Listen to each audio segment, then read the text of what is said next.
زه د نصیحت د زړه نه وکم کیدای شي دې دلاسه ما ته بعض خلک وکړي زموږ د خلکو څه کار نه وي نو اعتراضونو ته موږ ډېر ټیټ ناست یو.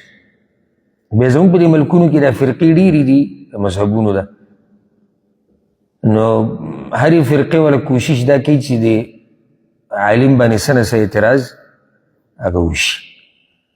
نو که هېڅ وطن میلاو نه شي څه یو پالتو اعتراض به وکړي خو کوي.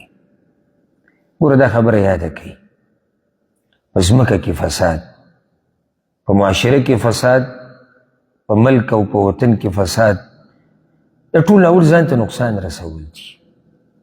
که موږ پښتانه بعض ټیم دې خبرې ته سره سوچ نه کوو چې راځي چې په کومه ځمکه لګیا یم فساد کوم دا زما ځمکه ده. که نه زما خبره غلطه ده؟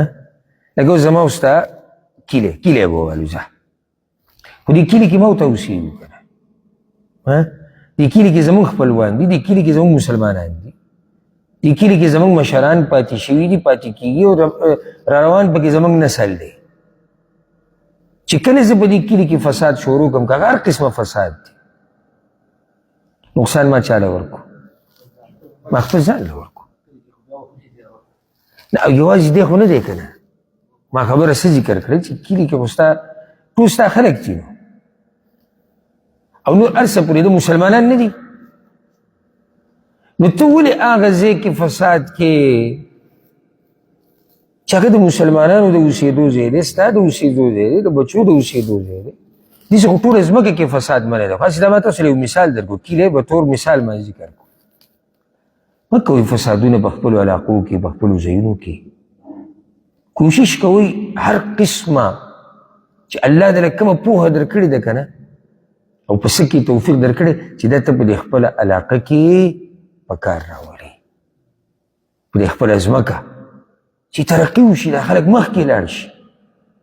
وټه فساد کې کوشش دا کوو چې فساد مخنیوی وکړي. دا ته پته لګي چې یاره دې علاقه کې پلانی مفسد دی، دا د فساد کارونه کوي، دا د وراني کارونه کوي، دا سړی بند کوي، دا کارونه بند کوي چې دا فساد ختم شي. او که څوک کوشش کوي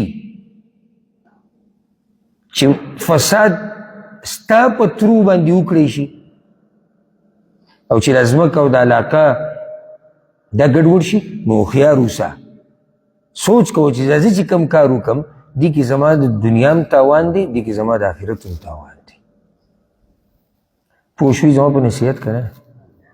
پنځم چې د الله نه دی خوښ، متکبر خلق د الله نه دی خوښ، المختال الفخور.